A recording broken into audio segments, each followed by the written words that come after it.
In 1912, a book dealer in Italy discovered a 240-page manuscript covered in flowing text that uses an alphabet no living person can read. The pages show plants that don't exist on Earth, astronomical charts that match no known sky, and human figures bathing in impossible biological structures. For over a century, the world's best codebreakers, linguists, and artificial intelligence systems have failed to decode a single word. So what was so important that someone invented an entire language to hide it? The hills outside Rome smelled like dust and old paper in early 1912.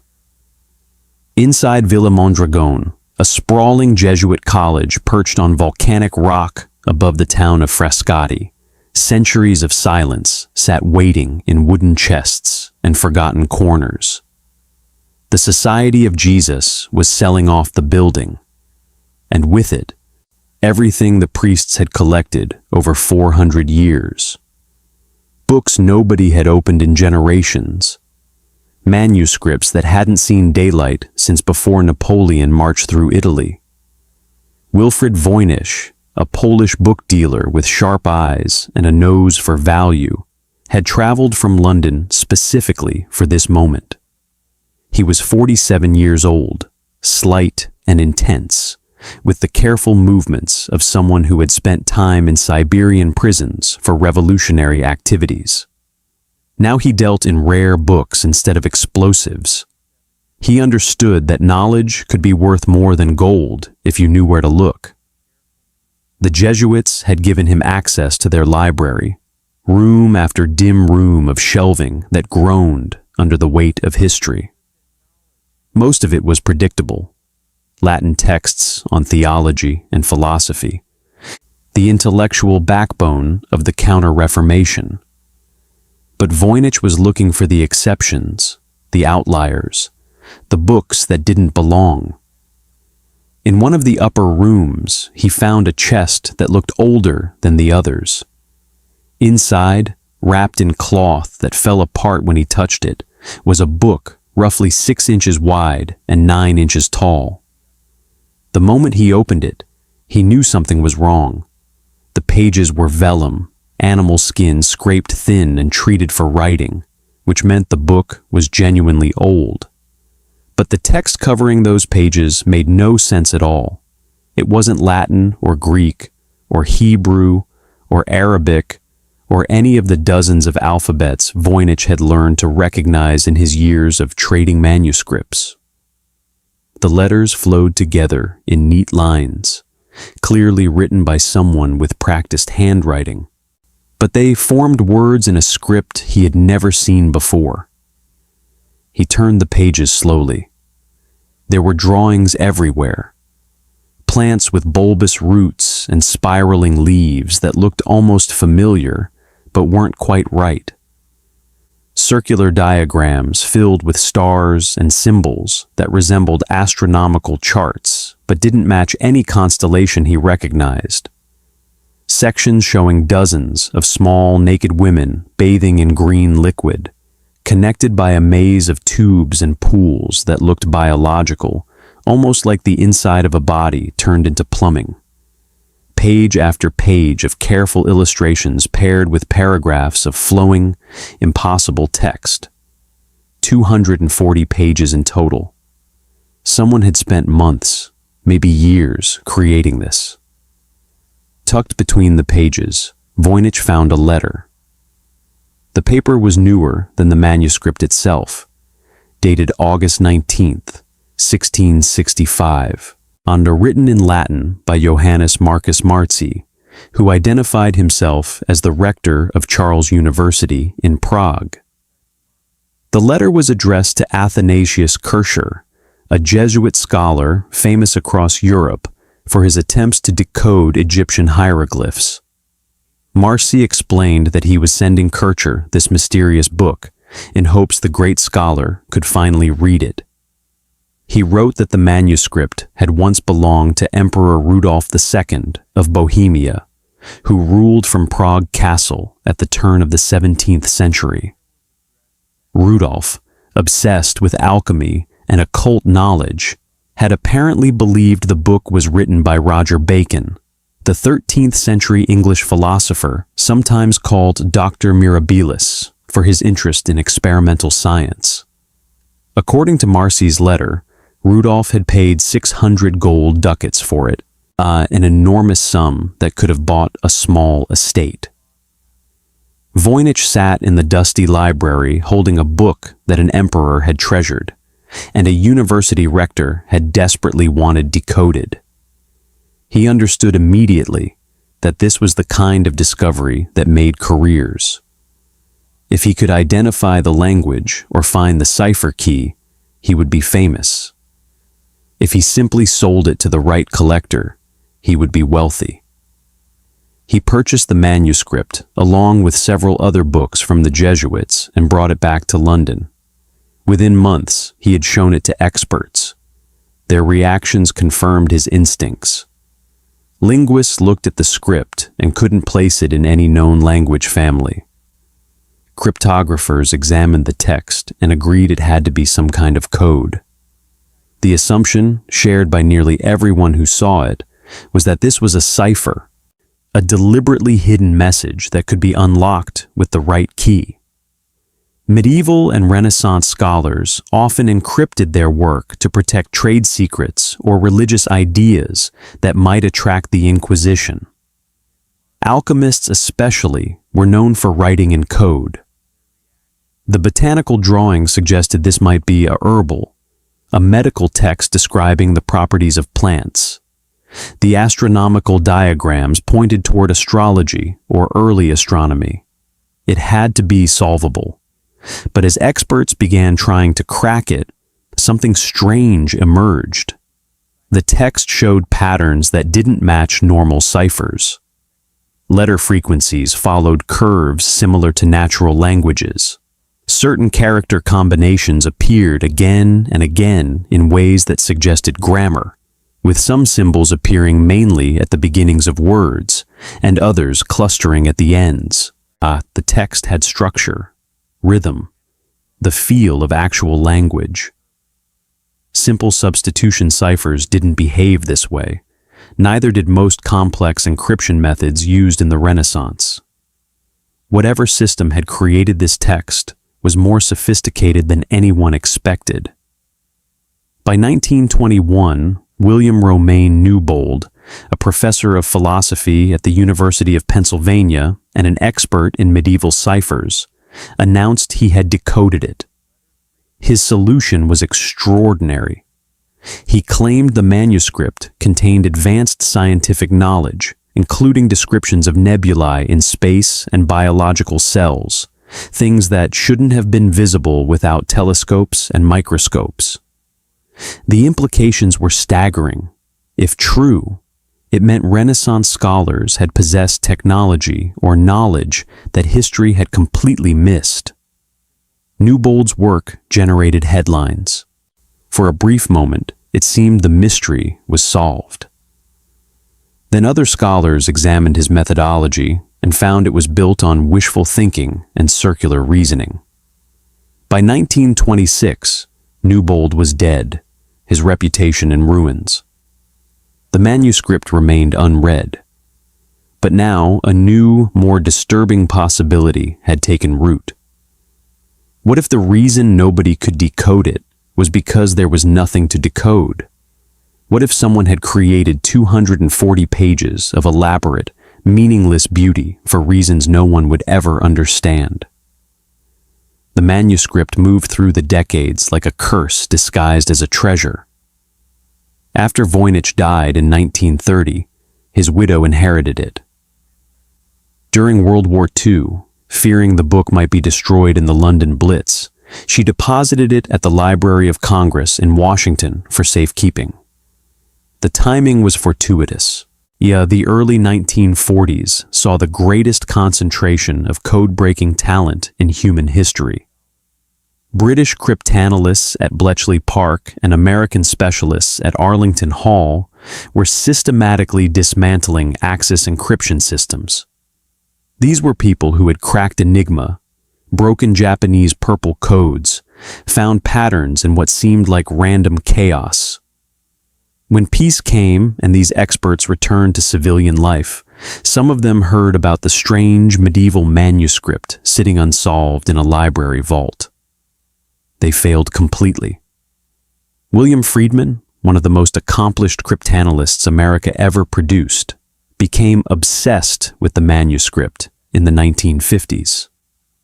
He organized study groups, applied frequency analysis, tested every cipher system known to Renaissance cryptography. He tried treating it as a polyalphabetic substitution, as a book code, and as an artificial language constructed using philosophical principles. Nothing worked. The text resisted every approach. Friedman and his colleagues confirmed what earlier scholars had noticed. The manuscript exhibited statistical properties consistent with natural language.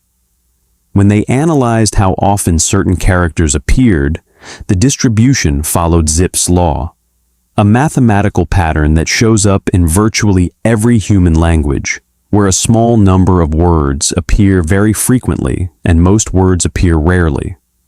Random text doesn't do this. Ciphers usually don't either. But the Voynich manuscript did. Yet there were wrongnesses embedded in that linguistic structure. The text showed far less variety than natural language should. Certain character combinations repeated with mechanical regularity. And across all 240 pages, not a single phrase repeated exactly. In real languages, common expressions and grammatical constructions appear again and again. Even encrypted texts preserve some of these patterns. The manuscript had none. It was simultaneously too regular and too random, as if someone had understood the surface patterns of language, but not the deeper architecture. In 1961, a Pennsylvania rare book dealer named Hans Kraus bought the manuscript from Voynich's estate for $24,000. He spent 8 years trying to sell it for $160,000. Nobody would pay that much for an unsolvable puzzle. In 1969, Kraus donated it to Yale University's Beinecke Rare Book and Manuscript Library, took the tax deduction, and walked away. The manuscript became item MS-408 in Yale's collection, available to any serious researcher who wanted to examine it.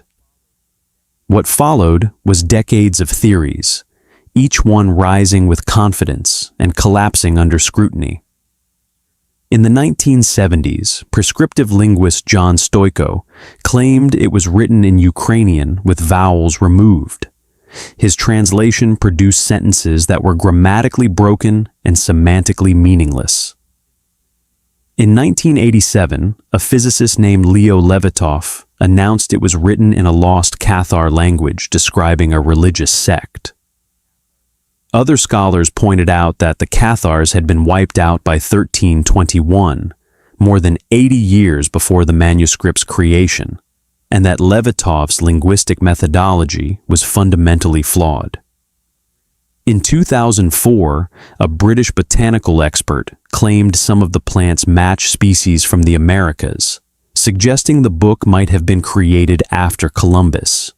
But radiocarbon dating of the vellum, finally performed in 2009 at the University of Arizona, put the organic material between 1404 and 1438 with 95% confidence.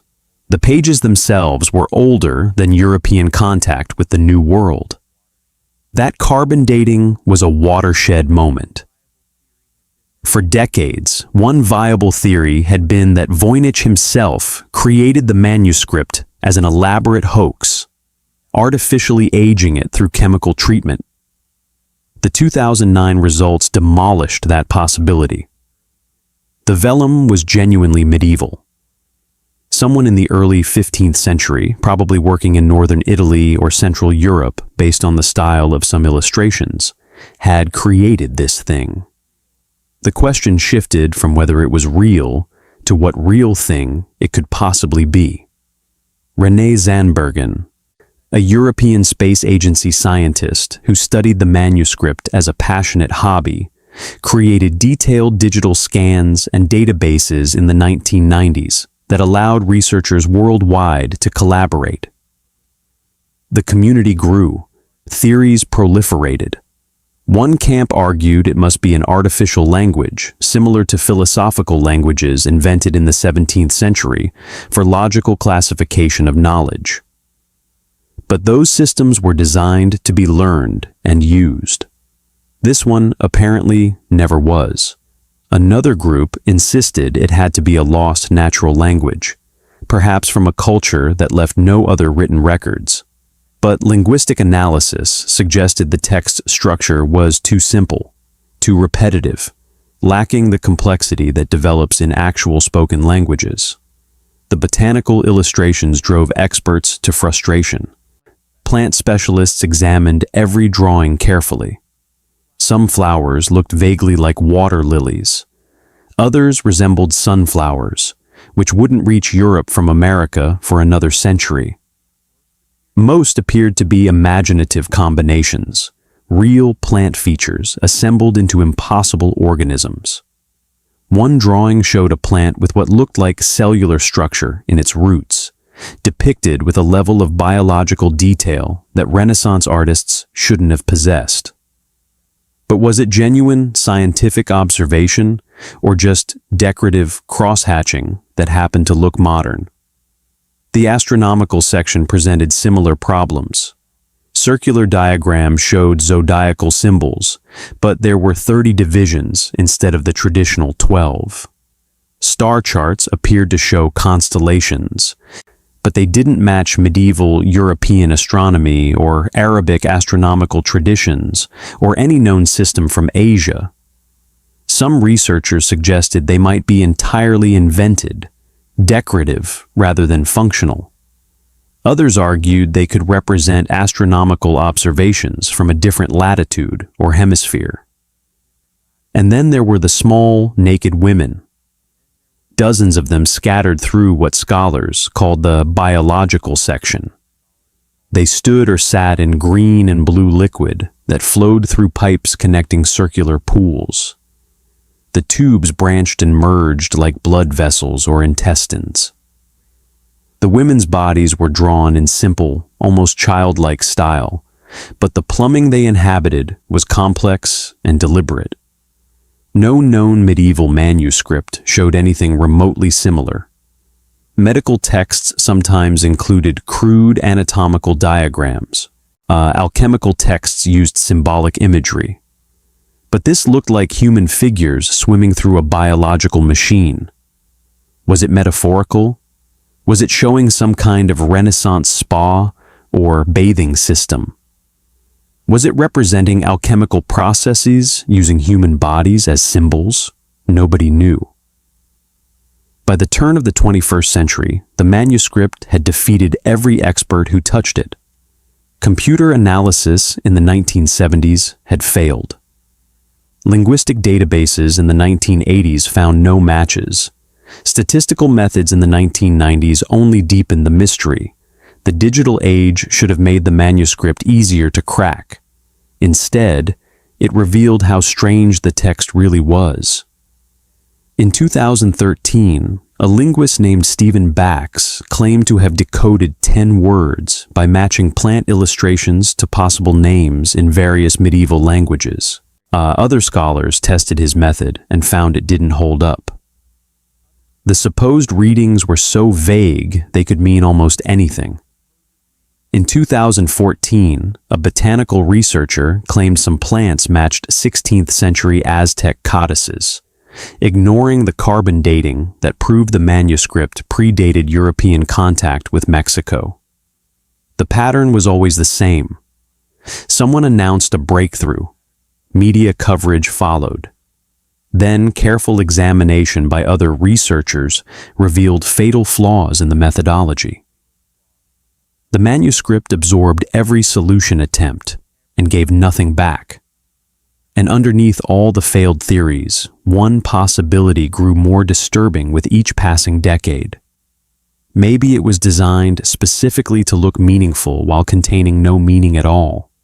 Maybe someone in the 15th century had created the world's first sophisticated nonsense, beautiful and worthless, for reasons that died with them. The 21st century brought new weapons to the fight: machine learning, artificial intelligence, computational power that would have seemed like magic to the codebreakers of the 1940s. Surely these tools could crack what human intuition could not. In 2011, a team at the University of Arizona applied advanced radiocarbon dating techniques not just to the vellum, but also to the ink. The results confirmed the manuscript wasn't created centuries after the pages. The ink matched the medieval period. Materials analysis showed it used standard iron gall ink, the same formula scribes across Europe employed in the 15th century. Every chemical test said this was genuinely old, but knowing when it was made didn't explain what it was.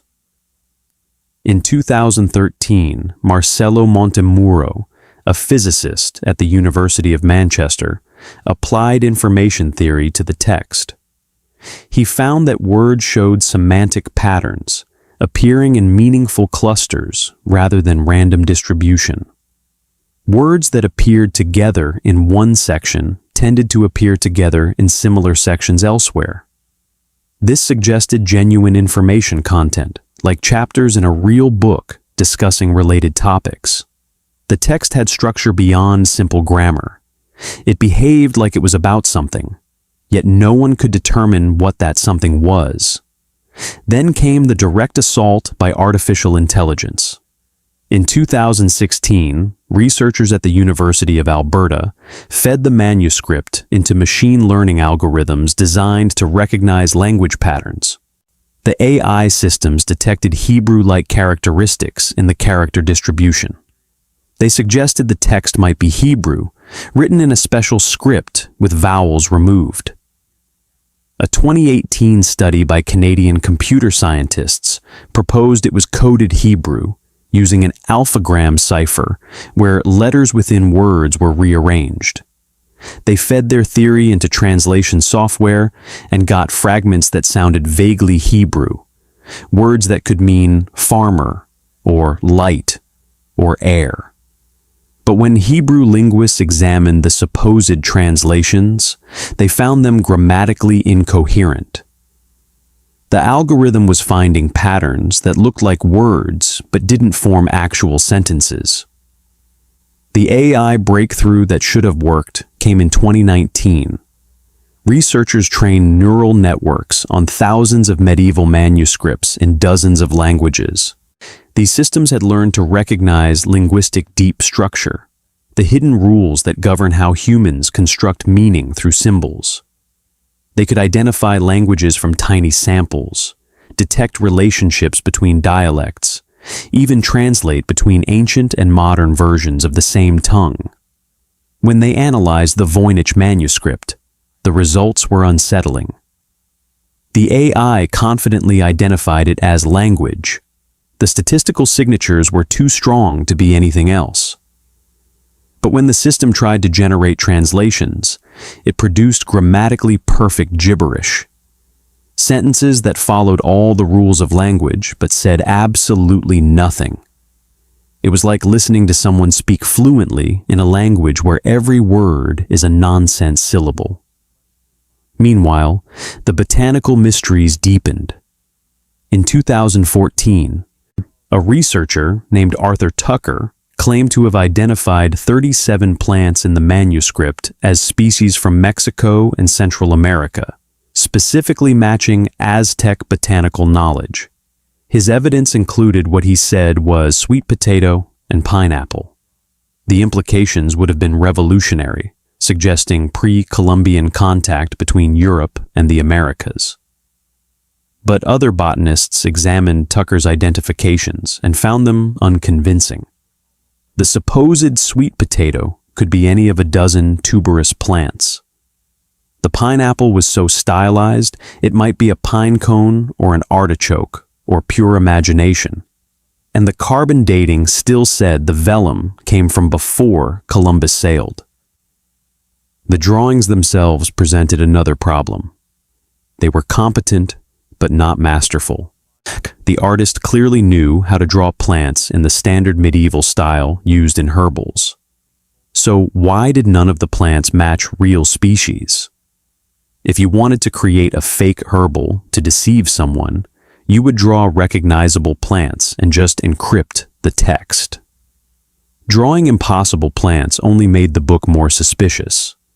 Unless the plants were real and simply came from somewhere no one had looked, or unless they were intentionally symbolic, each one representing an alchemical concept or philosophical idea rather than botanical reality.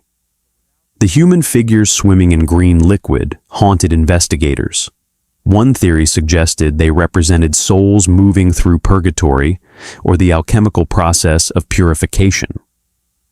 Another claimed they showed Renaissance bathing practices, specifically medicinal baths at Italian spas. But if they were meant to illustrate real bathing systems, why were they connected by elaborate tubing that looked biological rather than architectural? Why did some pools appear to be inside larger structures that resembled organs? A researcher in 2016 suggested the biological section might be depicting early theories of human reproduction and fetal development. The tubes could be fallopian tubes. The pools could be wombs. The women could be representing the soul entering the body. It was creative but unprovable. What made the manuscript truly maddening was its consistency. Across 240 pages, the same hand maintained the same script. Paleographers who studied medieval handwriting could see this was one person working methodically, not multiple authors, not pages added over decades. One individual had sat down and produced this entire work in what was probably a few months of steady effort. They had planned the layout, drawn the illustrations, written the text in neat paragraphs that flowed around the images. This was deliberate creation, not automatic writing or mad scribbling. Someone had a plan. In 2017, television shows and YouTube channels discovered the manuscript. The internet's hunger for unsolved mysteries brought new attention. With it came a flood of amateur theories. Some claimed to see modern industrial diagrams in the astronomical section, proving time travel or alien contact. Others insisted they had decoded the text through numerology or divine inspiration. A few actually produced interesting observations. One pattern hunter noticed that certain character combinations appeared almost exclusively in specific sections, suggesting the text might be using different vocabularies for different subjects, exactly like a real encyclopedia would. But moving from interesting observation to actual solution remained impossible. The most disturbing development came when researchers started seriously considering the hoax theory again. Not Voynich's hoax, but a Renaissance one. Carbon dating proved the vellum was genuinely old. But what if someone in the 1500s had acquired old blank vellum and created the manuscript specifically to defraud Emperor Rudolph II? Rudolph was known to pay enormous sums for rare books, especially ones claiming to contain ancient wisdom. His court in Prague attracted con artists and genuine scholars in equal measure. Yet creating a convincing fake grimoire would have been profitable. But this theory had problems too. Creating an entirely new script and maintaining it consistently across 240 pages while making it statistically resemble real language would have required knowledge of linguistics that didn't exist in the Renaissance. How would a 16th century forger know about Zipf's law or information entropy? How would they create text that would fool computational analysis 400 years later? And if it was a hoax, where was the payoff? Marcy's letter said Rudolph bought it for 600 ducats. But that transaction supposedly happened around 1600. The vellum dated to 1404 to 1438. If someone created it as a forgery, they did so more than a century before finding a buyer.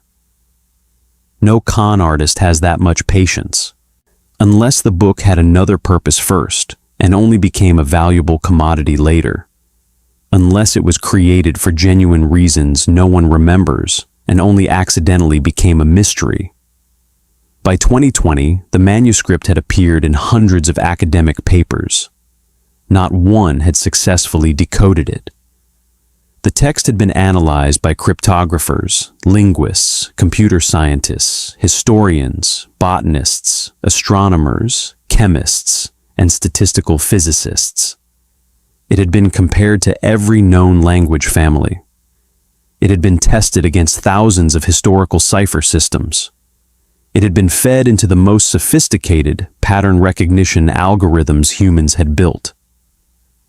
And it remained exactly as mysterious as the day Voynich found it in that Italian villa. The only thing that had changed was the growing suspicion that maybe, just maybe, the manuscript's greatest trick was making people believe it could be read at all. Today, the Voynich manuscript lives in a climate-controlled vault at Yale's Bainica Library, catalogued as MS 408, available for examination by appointment. It has been fully digitized. Anyone with internet access can study every page in high resolution. This democratic access was supposed to accelerate solutions. Instead, it created a global community of obsessives, each convinced they see patterns everyone else has missed. Online forums dedicated to the manuscript fill with new theories weekly. Most collapse within days. A few linger, neither proven nor fully dismissed, adding to the archaeological layers of failed explanations. The manuscript has become more than an unsolved puzzle. It is transformed into a cultural object and a symbol of the limits of human knowledge. In an age where machine learning can generate convincing human faces that never existed, translate between dozens of languages instantly, and beat grandmasters at games once thought to require pure human intuition, this medieval book remains unreadable. That failure means something. It suggests there are forms of mystery that computational power cannot overcome, patterns that might be patternless, meaning that might be absence of meaning elaborately disguised. William Friedman, the cryptographer who spent years studying it, died in 1969, the same year the manuscript went to Yale. He never solved it. His study group, composed of some of the brightest minds American intelligence had produced, disbanded without success. René Zonnbergen, who created the digital archives that enabled global research, continues to maintain databases and facilitate discussions, but even he acknowledges that decades of work have produced more questions than answers. The manuscript has consumed academic careers. Researchers who spent years developing solutions watched their work crumble under peer review. Some walked away bitter. Others remained fascinated, accepting that the puzzle might be unsolvable, but finding value in the attempt. The case status today is active in the sense that people still study it, but no official investigation exists because there was never a crime. No one stole anything. No one died. The mystery is intellectual, not criminal. Yet it has the feel of a cold case, something terrible that happened but left no useful evidence. The terrible thing might be that someone created beauty without meaning, invested enormous time and skill into producing nothing. That possibility offends something deep in human psychology, the assumption that effort implies purpose. What happened to the physical manuscript tells its own story. After Rudolph II's death in 1612, his possessions scattered. The manuscript passed through hands, ended up with Marcy, who sent it to Kircher. Kircher apparently never responded to Marcy's letter. The book sat in a Jesuit collection for 2.5 centuries, forgotten until Voynich pulled it from obscurity. It moved from Italy to London to America. It survived wars and market crashes. Libraries treated it as valuable even when they couldn't explain why. Now it sits in one of the most secure, rare book collections on Earth, protected from light and humidity, physically safe but intellectually violated by every new examination that fails to understand it. Yale occasionally displays it for exhibitions. When they do, people line up to see it. They look through protective glass at pages filled with flowing script and strange drawings. Most visitors spend a few minutes, take photos, move on to the next display. A few stand transfixed, drawn into the same trap that caught Newbold and Friedman and hundreds of others. The manuscript promises revelation. It looks like it means something. Every human instinct says that something this elaborate, this carefully constructed, this beautiful must contain a message. Our brains are pattern-seeking machines. We find faces in clouds, hear words in white noise, see conspiracy in coincidence. The manuscript exploits that tendency perfectly. Modern parallels exist. In 2006, someone carved elaborate geometric patterns into crop fields across England. Investigators initially thought they were hoaxes, but the mathematical precision suggested serious planning. Then artists came forward claiming responsibility, explaining their methods. The mystery dissolved. But the Voynich manuscript has no one to claim responsibility. Its creator left no signature, no explanation, no key hidden in margins. If it was meant to be decoded, where are the instructions? If it was meant to remain secret, why illustrate it so carefully? If it was meaningless from the start, why invest such effort? In 2018, a team from the Allen Institute for Artificial Intelligence created an AI specifically designed to decode unknown scripts. They trained it on dozens of lost languages that had been successfully deciphered, teaching it to recognize patterns that indicate meaningful writing versus decorative symbols or random marks. When they tested it on the Voynich manuscript, the AI classified the text as meaningful language with high confidence. But it could not identify which language or provide translations.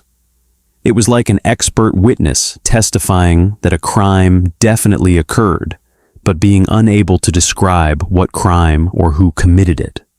This AI verdict is perhaps the most unsettling outcome of a century of research. We now have strong computational evidence that the manuscript is not random. The text follows rules. It has structure. It behaves like language. But it is language that no human or machine can understand. Either it is encrypted with a system more sophisticated than anything known from the 15th century, or it represents a natural language that left no other trace in history, or it is an artificial language created for purposes we cannot guess, or it is the most elaborate, meaningless document ever produced. The philosophical question cuts deeper than cryptography or linguistics. It asks whether meaning requires a reader. If a message exists but no one can decode it, does it contain information?